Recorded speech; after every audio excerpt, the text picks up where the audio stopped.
Hello everyone, we're starting chapter 2, which is rates of change. The whole chapter is on rates of change, but the first two sections we're doing are average rates of change. So this is a long lesson, as the first section usually is of a new chapter, while we kind of get all our characteristics and vocabulary straightened around. First of all, let's review. How do we find the slope between 2 points? So we have this formula from grade 9 and grade 10. M standing for slope, y2 minus y1 over x2 minus x1 when you have 2 points. We also talked about that as delta y over delta x, which is the change in y over the change in x. And that's how we have always found the slope between 2 points. If the 2 points aren't coming from a linear relation, we still follow the same premise. For example, consider x squared over here. We're going to find the slope of the line between 2 points in a parabola. We've never done this before. We've only used this formula for the slope of a line. But now we have all kinds of functions, and we're going to find the slope between 2 points on this parabola, specifically 1, 1, and 2, 4. So here's 1, 1, and here's 2, 4. We want to find the slope of the line that passes through those two. So I'm going to try and draw a straight line through those 2 points, and that's going to show me, that's the slope I'm about to try to calculate. All right, that's the best I can do. So that's passing through 1, 1, and 2, 4. So we have to label, it's really important to label our coordinates here. Going from left to right, if I go from left to right, that's how we read parabolas, right? From left to right, the first point I hit is 1, 1, going from left to right. Imagine a big kind of vertical wall here and you're pushing it over. It's going to hit 1, 1 first, and then it's going to hit 2, 4. So going from left to right across in this direction, the first point is 1, 1, the second is 2, 4. Whatever x value is smaller, 1, 2, that's the one that's our first coordinate. So I'm going to label my coordinates. This gets really important later on. It may seem kind of pointless right now, but it won't later. That's my first x. That's my second x. Really important to get those x's in order, low to high, which means this is my first y, and this is my second y. When I sub in now into my formula above, slope is equal to y2 minus y1 over x2 minus x1. So I'm getting 3 over 1, which is 3. So this is the slope between those 2 points, but what it's called is an average slope, because there's a curve in the parabola is not straight between those 2 points right there. Between 1, 1 and 2, 4, the parabola curves. Now I kind of drew over it, but you know that it curves in there. It is not straight. So this really isn't the slope between those 2 points. It's not accurate. What we call it is an average. So it's an average slope between those 2 points. Average slope.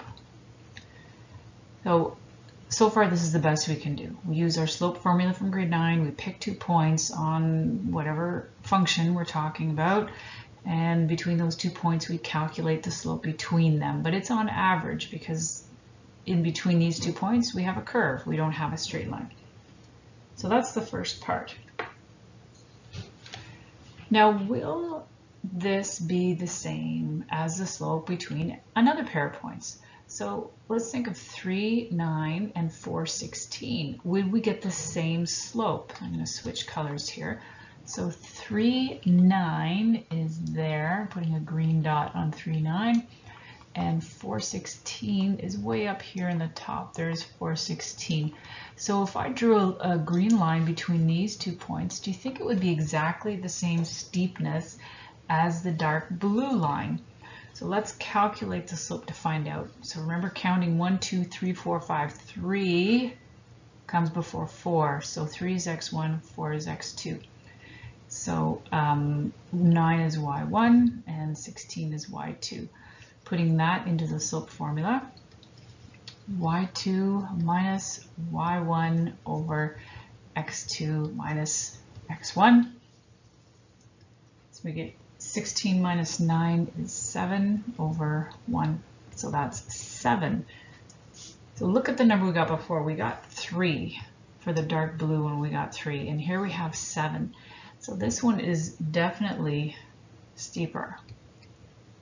And it's also an average.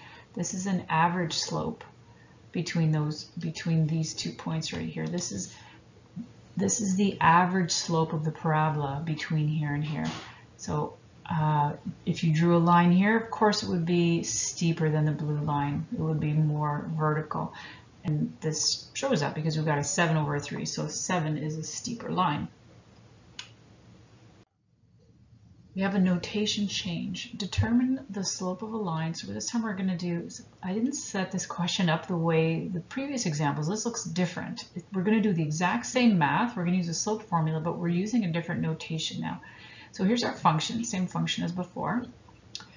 And I'm looking for the slope from when x is -2 to when x is 0. Let's put those points on here. When x is -2, I'm going to put a dot on the parabola. When x is -2, that's here. And when x is 0, that's right there at the vertex. So this time I'm not actually telling you what the coordinates, the full coordinates are. So we have to figure that out for ourselves. To do this, we'll need to find f at -2 and f at 0. We need to find the y values ourselves, then we will find the slope. This is a pretty straightforward one to start with. F at -2. So you can tell it by looking at the graph, but we'll just sub into the function. Remember, we were given an equation up here, so let's just sub in. F at -2 is -2 squared. So f at -2 is 4. So I'm going over to the graph and I'm going to write that coordinate on there. That's -2, 4. And then the other coordinate we have is f at 0. Subbing into the equation we were given, f at 0 is 0. So our other coordinate, which I'm sure you already knew, is 0, 0. Now we can sub in. So be careful with your coordinates. This -2 is my x, my first x, which means the 4 beside it is my first y. So I have to put them in order. I can't just pick whichever ones I want to pick for the slope formula. So we're going to sub into the slope formula. Slope is y2 minus y1. Whoops. That's 0 minus 4 over 0 minus -2 will be 0 plus 2. So we're getting -4 over 2, which is -2.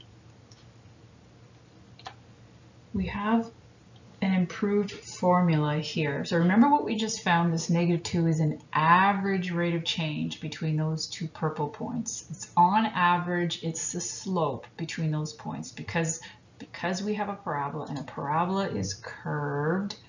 It is not actually the slope of the parabola. It's the slope of between these two lines which happen to pass through the parabola. So we have a new improved formula.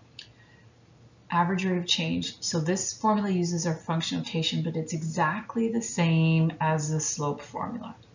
It just helps us when we're only given the x values, like we were in this question, we were just given the x values. This is my x1, this is my x2, right? Low to high. So this is my first x, this is my second x. I sub into whatever formula I have, and when I sub in, I get my numerator here. So why was our last rate of change negative?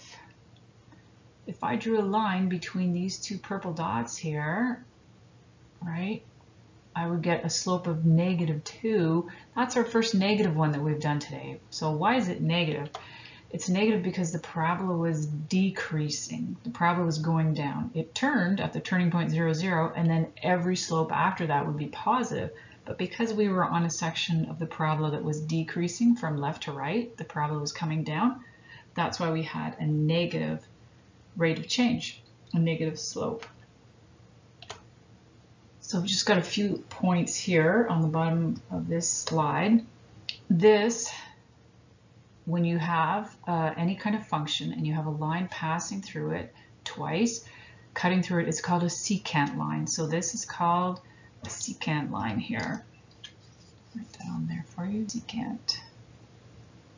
This is a secant line. And over here, the green one is also called a secant line.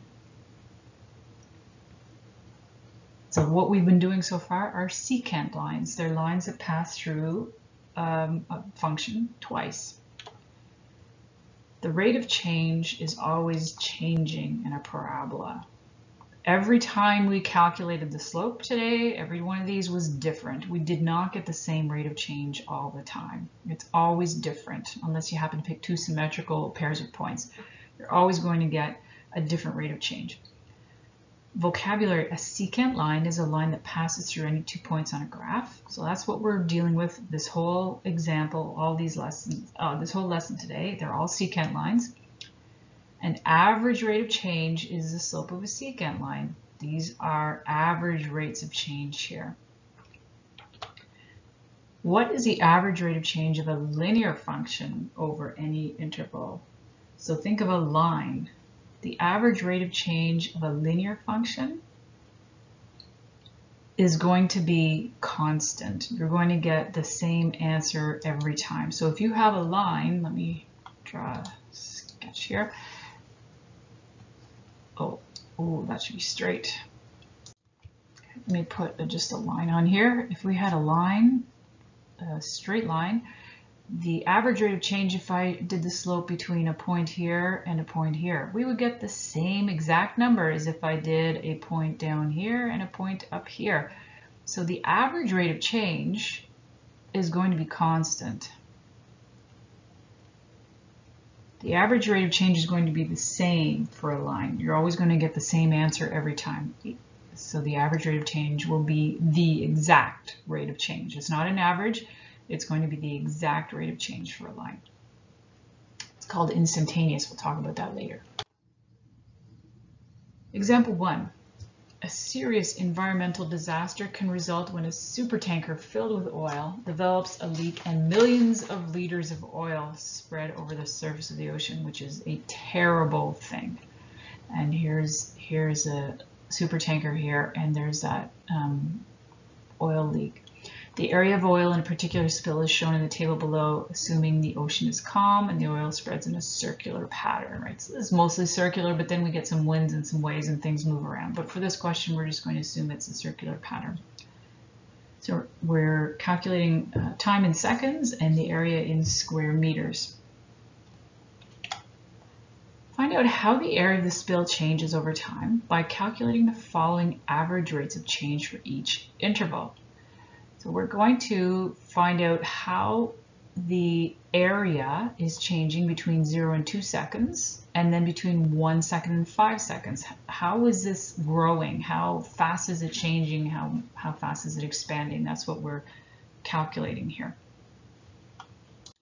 So remember our new formula, definitely a formula you want to memorize.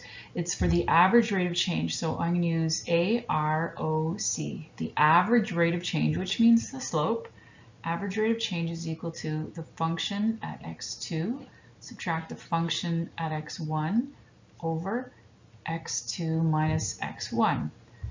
So we've got to get some variables in here. We actually don't have x's, we have t's this time. So this would be my t1, 0, and this is my t2.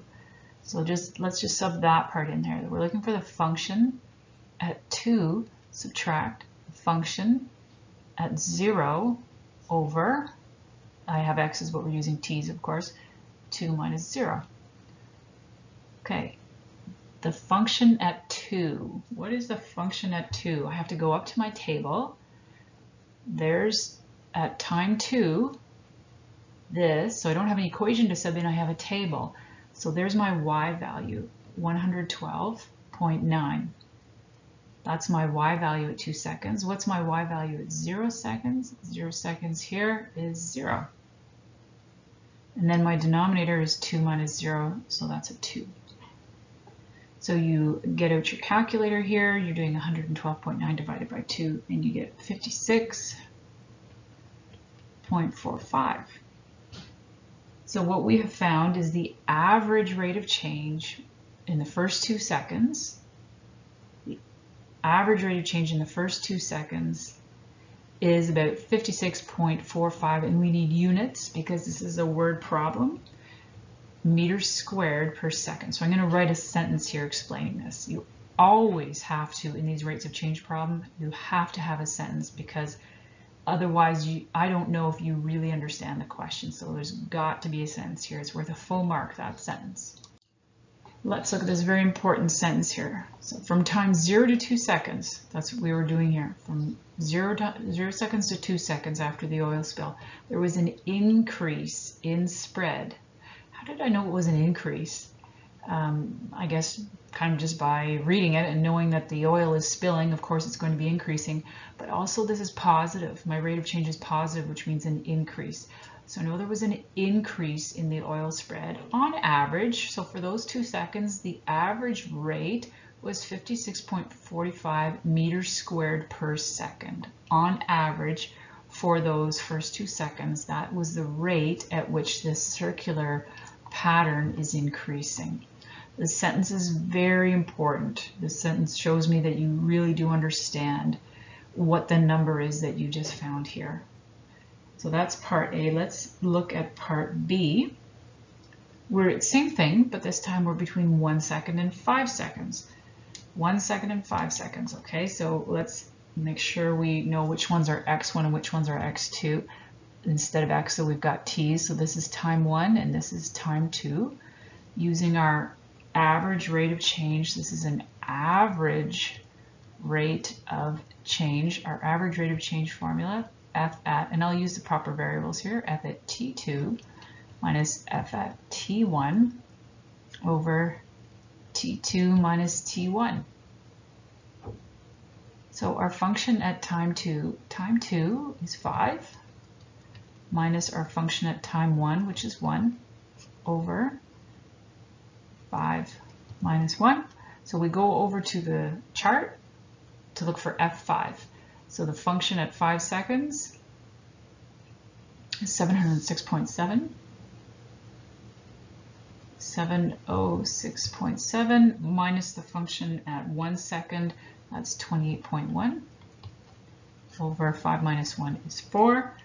On your calculator, you will get 169.65. So I can put the units on here, but I'm gonna do a sentence anyway that puts my units on. So I want you to press pause and try to answer that problem yourself with your own sentence. Look at what I did in blue and just try to kind of mimic that. And then I'll put my answer in 2. Therefore, from 1 second to 5 seconds, the rate of increase, okay, it was positive, so it's increasing, was on average 169.65 meters squared per second. So for these 4 seconds that passed here, during these 4 seconds, the average rate of change was this number. It might have increased more quickly at the beginning of those 4 seconds and then slowed down, or vice versa. But on average, that was the rate of growth of increase of the circular oil spill at that time. Example 2, the most valuable single stamp in the world is the Trace Skilling Yellow from Sweden. So when I made up this question several years ago, I looked it up and this was the most expensive stamp, but I don't know if it still is. So this question could be out of date. If you're a stamp collector, I apologize. This famous stamp is the result of an error in printing. Originally in 1855, the 3 Skilling stamps were printed in green, but some of them were printed in yellow, and that is what caused it to be so rare. One of these stamps was sold for $2.3 million in 1996. In 2013, it was valued at $3 million. What is the average annual rate of change in the value of the stamp per year and as a percent? So we want to figure out how the value of this stamp is changing. Okay. So it's a rate of change question. When you see rate of change, you're really thinking of the slope formula. We've changed the slope formula a bit. Instead of m, we're using average rate of change instead of m. And instead of y2 minus y1, we're doing f at x2 minus f at x1, which is the same as y2 minus y1 over x2 minus x1. Okay, now what am I going to sub in here? How am I going to find coordinates to sub in? So you have to think about what are the independent and the dependent variables in this question. So take a look at the question. What do you think? We've got certainly time. We've got years all over the place here. We've got 1996 and 2013. And the question even says per year. So whenever you see per something, per whatever, that's going to be per minute, per day, per year. That's going to be your independent. That's going to be your x. So we know that in our coordinates, we're going to have time. So let me write that out here. We're going to have our coordinate is going to be, so our, instead of having an x and a y, we're going to have, our x is going to be time, and that's in years, time. What is y going to be? So what is the other variable in this question? What is the other thing that is changing? The other thing that is changing here is the value, right? The value of the stamp is changing. So that's going to be our y value is great amount or cost, or I'm just going to put value. So those are our coordinates. So now we have to get some coordinates out of this question. The first, we have a little tip here at the bottom. 1996 is times 0. So my first coordinate, my time is 0. And at time 0, what is the value of the stamp? That's over here, 2.3 million. So there's one coordinate we can sub into our equation. We need another one. We also have 2013. The value of the stamp there. So 2013, you have to subtract 2013 from 1996, so that would be 17 and 3. So there, now we have coordinates. We can go back over to our formula and we can sub right in. I don't have to worry about using the function notation. I can actually just think of this as y2 minus y1, or I don't need to worry about subbing in twice. So I'm going to have 3 minus 2.3 over 17 minus 0. That's 0.7 over 17. And that gives us a decimal. I'm not going to write it all out here. 0.04117, and it keeps going on like that. I do want to put in a few decimals because the question was in millions. So I'm going to have to change this number. So can you figure out what your answer means? Remember in the previous question, I told you how important it was to interpret this answer. So I want you to press pause here and I want you to think about what this answer means. And could you write a sentence to answer the first part here? We're on this right here. Can you write a sentence? Do you really understand what this means? Press pause and think about it, and then come back and you'll see my answer. So let me explain my answer here. The value increased. I know it increased because this is a positive number. So the value increased by, now where did I get this number from? From this. Remember that the question was in millions, right? The question was in 2.3 million. It wasn't $2.3, 2.3 million, 3 million. So I had to move my decimal place over 6 spots. So the value increased by 41,176,047 cents per year on average over that 17-year period. It may have increased the most right at the beginning between 1996 and 1997, and then it didn't increase much after that. I don't know. But on average, for those 17 years, this is the amount that it increased per year. So each year it went up about $41,000. Did I say 41 million before? Sorry, 41,176. So it increased by $41,000 per year on average for each. So that's assuming that it increased by this same amount every year for 17 years, which is unlikely that it was this exact amount every year for 17 years. So this is an average. Hopefully you got a sentence kind of similar to that one. Now let's try example part B. Part B says as a percent, or not part B, sorry, part 2. as a percent. Remember how to calculate percents? Percent is something calculated over the whole, right? So part 2 here, what you're actually doing is you're calculating the yearly increase over the original, the original cost. So that's how we are calculating the percentage. And then we multiply by 100. That's how you calculate your percentage on a test, and just not with these same values. So our yearly increase is this number that we got here, 0.04117. That's all I wrote. Well, I know there's 16747. There's more than that. Over 2.3 was our original cost. We're looking for the increase starting from 1996 when we started with 2.3 times 100.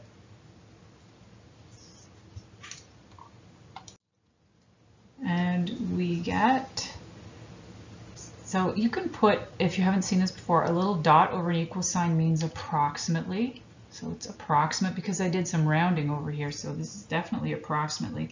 It's approximately equal to 0.0179 and so on, and multiplied by 100. And that's about 1.79. Now, what does that number mean? What did we find there? So think about what that number means. Write a sentence, press pause, and then come back and see what you've got. So we've got a good clear sentence here. Therefore, the stamp increased in value. The increased is important because we will do some negative examples. This is an increase in value. On average, I'm really highlighting that, right? This is called an average rate of change. Everything we're doing here is on average at a rate of 1.8% per year. So you've got to use these, whatever your terms are, per year, and the value, well, for this one is value, but this one is a percent as opposed to value. Part B was a percent. So this, make sure you have everything you need in your final answer here. If you write a final answer that says, therefore, the average rate of change is 1.79, that's not telling me anything. That's just taking this question and rephrasing it into your answer. That doesn't tell me you know anything at all about what's going on here. So make sure you give me a good clear sentence, because it has to be clear on you showing me you know that this is just an average. So over those 17 years, it increased at 1.8% per year. Maybe it increased at different rates throughout the years, but this is an average. Example 3. A Bunsen burner is used to heat water in a beaker. The table shows how the temperature in degrees Celsius of the water increases with time. At t equals 80 seconds, the water reaches 100 degrees Celsius and begins to boil. So here's our time is our independent and our temperature is our dependent. The temperature of the water increased by 80 degrees in 80 seconds. You notice that? So the total time was 80 seconds, and it went from 20 degrees, which was probably the room temperature of the water, or the tap temperature of the water, up to 100. So it increased 80 degrees in 80 seconds. So that's an average increase of 1 degree per second. Hopefully you can do that in your head. That means it increased on average 1 degree each second. But take a look at the table here. You can tell from the table, look at the first 5 seconds. It increased 20 degrees in the first 5 seconds. But in the last 5 seconds, it just increased over a degree. So this is a very general average, right? Because look at the beginning compared to the end. We can tell from the table that the temperature increased at a greater rate near the, you're going to write beginning there, and at a lower rate near the end. Here's our question. Determine the instantaneous rate of change of the temperature, instantaneous rate of temperature change at t equals 35 seconds. We want the instantaneous. We've been talking about average rates of change, right? Average rate of change on an average, but instantaneous. Instantaneous means exactly at 35 seconds. What's happening to the temperature at that time? Not between 35 seconds and 80 seconds, but exactly at 35 seconds. So we're still kind of doing an approximation of this here, but let's look at the table. So right at 35 seconds, I'm going to circle this part here. At 35 seconds, the temperature is 83.6 degrees Celsius. Now, of course, it's increasing, so we know that it's going to be a positive answer that we get here. So how do we calculate this? We haven't talked about instantaneous yet. We cannot calculate instantaneous rate of temperature change at 35 exactly from a table. Okay, when we get to equations we will, but from a table it's pretty hard. So we can estimate it using short intervals. The shorter the interval, the more accurate our answer will be. We could use, so there are several different ways of doing this. One is called a centered interval. A centered interval means I take my number that I'm looking at, which is a 35. I put the 35 in the middle of two equidistant values. So I could go to 25 seconds, which is 10 seconds above my important time, and I could go to 10 seconds below my important time and calculate the slope between these numbers here that I just circled. So that would be a centered interval where the time I'm looking at is 35, and it's centered in between two other sets. 30 to 40 would be better, right? Because 30, if I look at the temperatures at 30 seconds and 40 seconds, that's even closer to my 35. So if I did these two red ones and calculated the slope between those, then that would give me an average of about 35. So 35 has to be the midpoint. Usually the centered interval has, so I'm not going to go through all this, but you would do exactly what we did on the earlier examples. We would do the T1, T2 formula, the average rate of change formula, then we do it all again, T1, T2, do it all again, do it twice. So you would actually do this question twice and then average your two answers together. So you add them up, your two answers that you get, and then you would divide by 2. So you would do the whole thing twice. That's one way, the centered interval. Another way is called a preceding following interval, and we'll actually do one of these. A preceding following interval means, so here's our 35. This is the question was asking about 35. This is our all-important value is 35. So we take our 35, then we go right before it with the value before it that we have in our table, which all we have, because our table is 5-second intervals, we can only go to 30. So we do preceding once, and then we do another one. We take the 35 and we go ahead to the following value by 1. So we keep our endpoint fixed. That's our 35 stays in both parts. And then we are going to do the whole thing twice and average them together. Because we're going to do this twice, this is why we're going to call it instantaneous rate of change. But first I start with an average rate of change. The average rate of change is equal to, so I'm just going to use some of our notation from the very first slide here. We're looking at, it used to be delta y over delta x, but I'm looking at the change in temperature over the change in time. So that's just my slope formula. I'm just going to use my slope formula here, or using the notation in the question, temperature at time 2 minus temperature at time 1 over time 2 minus time 1. So I'm doing the first part here. Here's my first time is 30 seconds, my second time is 35 seconds. So I'm getting crowded here, but what is the temperature at time 2? So I'll circle them both up on the chart. Here's our 30 and our 80, and then our 35. So this is my time 1, and this is my time 2. So I'm going to sub all of those values into the chart here. My second temperature is 83.6 6. My first temperature is 80. And my second time was 35. And my first time is 30. So I'm going to get an answer here of, I'll just put it right here. So you put all this in your calculator and we are at approximately, put a little dot there, we're approximately 0.72. Now, 0.72 what? What are our units here? So our units are always, look up at the chart, at the top of the chart. Our units are always dependent variable per independent variable. So degrees Celsius per second. So for those 5 seconds, the water isn't even a degree. It's not even changing it at a degree per second. It's 0.72 degrees per second. So that was our first one. Now we have to do it again with the second set over here. I'll do this one in green. So I'm still finding the average rate of change. And I won't bother writing out the whole formula again because I'm too crowded to put it in here. But I'm finding the temperature at time 2. So that, in this case, that's my 40. I'm finding the temperature at 40 seconds. I'm going to subtract from that the temperature at 35 seconds using the chart.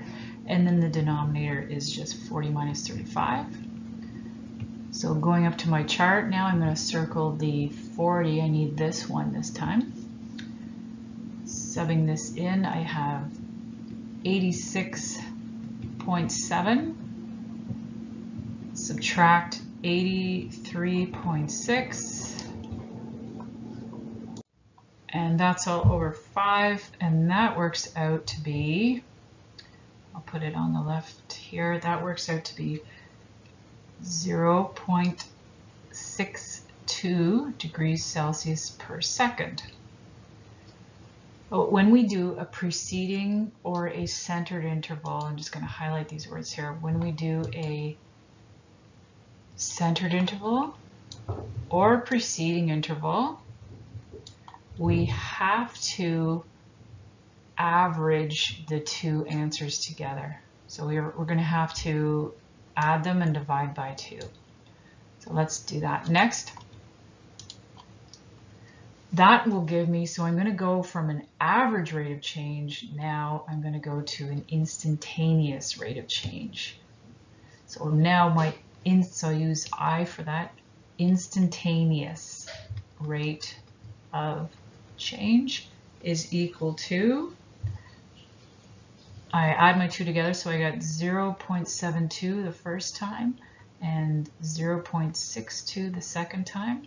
Divide it by, there were 2 of them, so I divide by 2.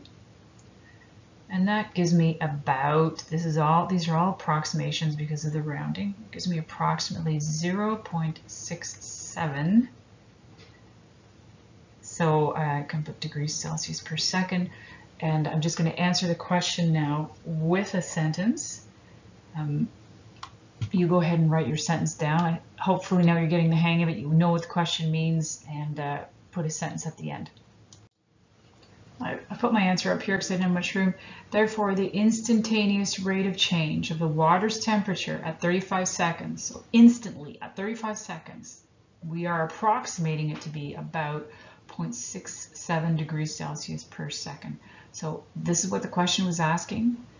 We're looking for the rate of temperature change. So it looked like it was increasing by 0.67 degrees Celsius per second.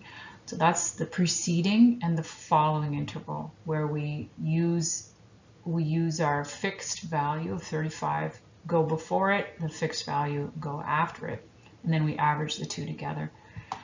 The questions in your homework will ask you, does a centered interval? That means you've got to have your question, the value, independent value in question, centered between 2 points, and then you do that twice and divide by 2. At the very bottom here, the best estimate for the instantaneous rate of change. So again, see this word estimate? We're gonna improve this later, this chapter, but the best estimate for the instantaneous rate of change occurs when the interval used to calculate the average rate of change is as small as possible. So you choose a method and you do it twice. So when I'm doing a centered interval, if I'm centering around 35, I'm not going to go way up to 5 and way down to 65, right? I'm not going to center it that far away. I want to keep it close, keep everything as close as possible to the number in question. Example 4. I just point out here the box at the top is telling you there's a big expectation for this curriculum on this whole chapter, what we're doing here. We have to use tables of values like the one we just did with the Bunsen burner or with the oil spill.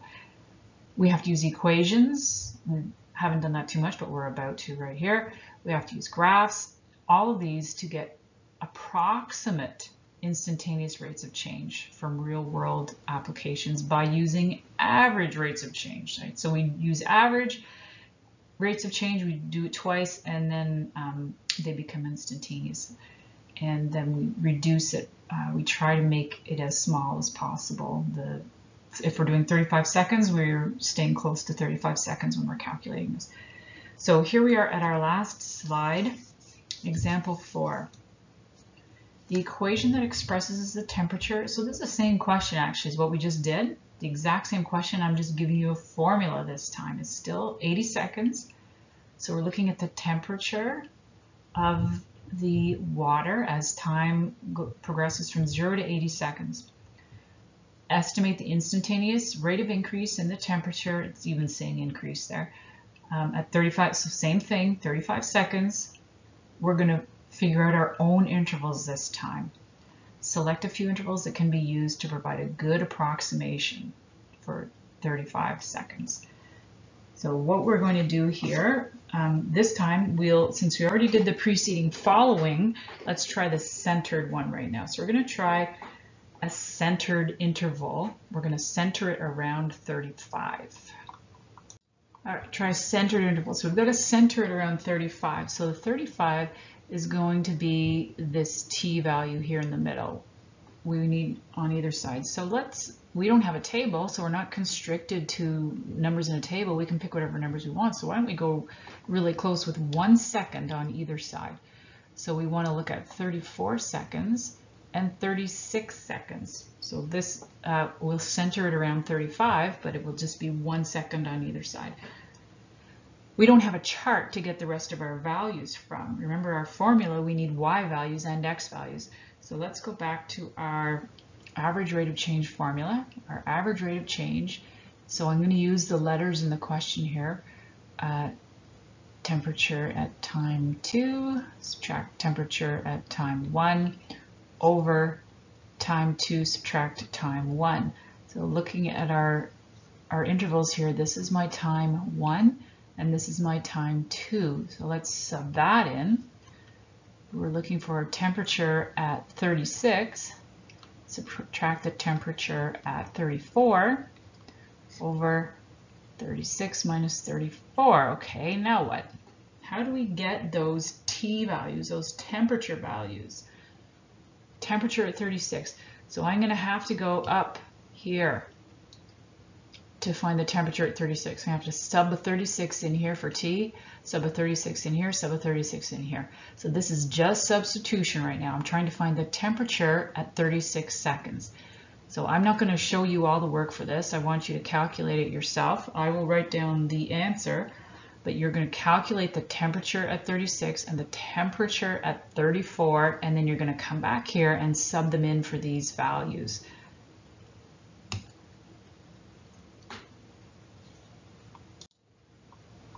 Okay, I put the little calculation up here in case you get it wrong, but I'm just going to give you the first one there. Temperature at 36, we got that value to be 84.28571, all that sort of thing, right? So I'll write a few decimal places down, but I'm also going to store it in my calculator because I'm going to need that number again. I don't want to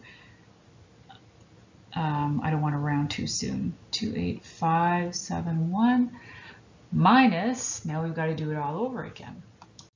So you're subbing in to calculate temperature at 34 seconds, you're going up here and you're subbing in a 34.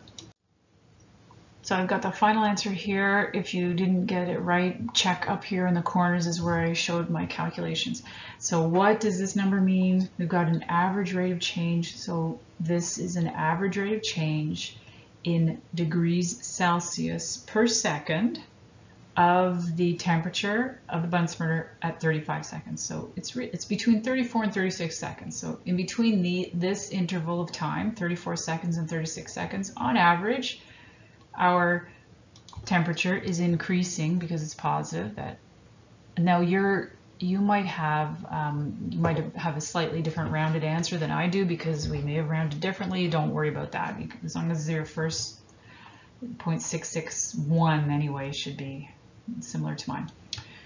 So when we do a centered interval, we have to do it twice. So we have to do this whole thing again. This time, I just want to point out that we don't have to we already did 34 and 36. Why don't we go a little bit closer? We have an equation. We can put our t value here in between as close to 35 as we want. So why not go with 35.1, right? Get really, really close to 35, and the equidistant to that on the other side would be 34.9. So when you have an equation, you can get really, really close. Depends on how many decimals you want to work with or the question asks for. You can get really close to centering. So we are doing the same thing we did before. We're looking for the average rate of change. And we're looking for the temperature at time 2. This time 2 is 35.1 seconds. We're going to subtract the temperature at 34.9 seconds. And you're going to get those values from the equation. Over, time 2, 35.1, subtract 34.9. So back up to the equation you go, and you're going to find those values, and then press pause and finish that part and come back, and I'll write the next step down. All right, here we are. The disadvantage with me doing this online as opposed to in the classroom is in the classroom, you could tell me if I'm writing numbers down incorrectly, or I wrote it down from my calculator, but I switched 2 numbers around. So that could be, right? You could be like, oh, she made a mistake. Maybe I did. Unfortunately, I wouldn't know that unless you let me know. So just send me an email and let me know if there's a mistake anytime, and I can hopefully go back and fix it. So I'm saying this is all approximately equal to 0. This is really close to my other number, 66. This time I've got a 129 here, degrees Celsius per second. So very similar to my other centered interval, which would make sense. If it was completely different, I'd be wondering why that happened. Now what we have to do, we've done the centered interval. We've done a centered interval twice. So the question didn't tell us to determine your own interval. So if it says that in the homework, you can pick centered, or you can pick preceding, following. You can do the one that you want. We've done the whole thing twice. We've picked 2 different centered intervals now, and we're going to average our 2 answers together and divide by 2, and then we can call it an instantaneous rate of change. So that's your next step here. Let me choose black ink. So our instantaneous rate of change. I didn't leave myself too much room here. I'll put it over here. Therefore, our instantaneous rate of change is equal to our other 2 answers, 0.6614 plus 0.6613 divided by 2.